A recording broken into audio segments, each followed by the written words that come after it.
Nigel Daw. I'm the librarian leader here of a team of 8 people, and they do various projects, all volunteering, and we never seem to run out of any work.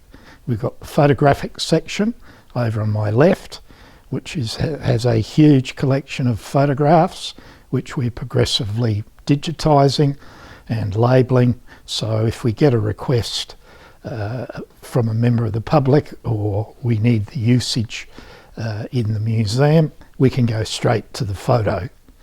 This is followed by our book collection, which totals almost 7,000.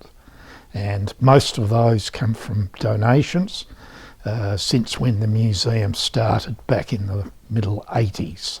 When the museum started, it was all aeroplanes. And then they needed technical books, so they started collect technical books. And then other books came, and aviation memorabilia came. And so 95% of what's in the library is from donations.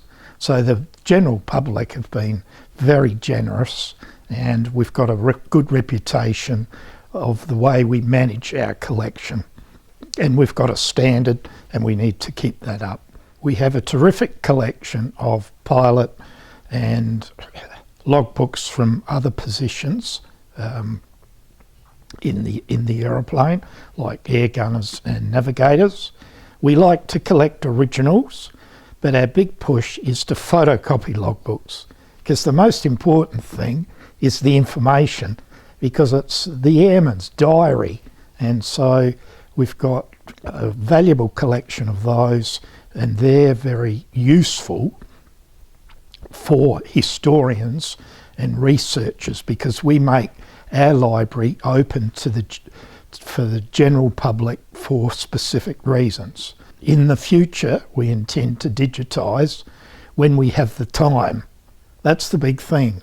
The important thing is to have the document, and it's all indexed into our Mosaic system on the computer. We recently received a donation of this book called We Together, which is the history of number 451 and 453 squadrons at war in Europe, from Adam Lunny, who's a prodigious publisher, and it's a great addition to our collection.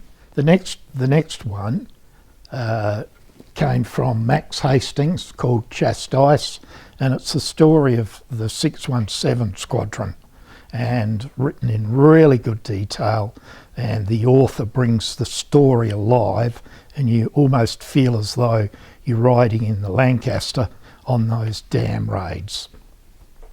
We even have titles in the library written by our own members, and the one on the Aero Club, written by Mike Milne, who's the Vice President of the museum, and the second one on Airlines of South Australia was written by Jim Evans, who's a member here, and an ASA captain, supported by myself. And so it was a lot of fun and hard work producing this book. So there's some examples of how members of this museum are contributing to history. This library is very important for aviation history and historians looking for information. And a couple of years ago, Lainey Anderson from the Sunday Mail spent several months here on her research on the Vickers Vimy and the Smith brothers. And that's a great use of the library, because there's no point to it unless it's utilised.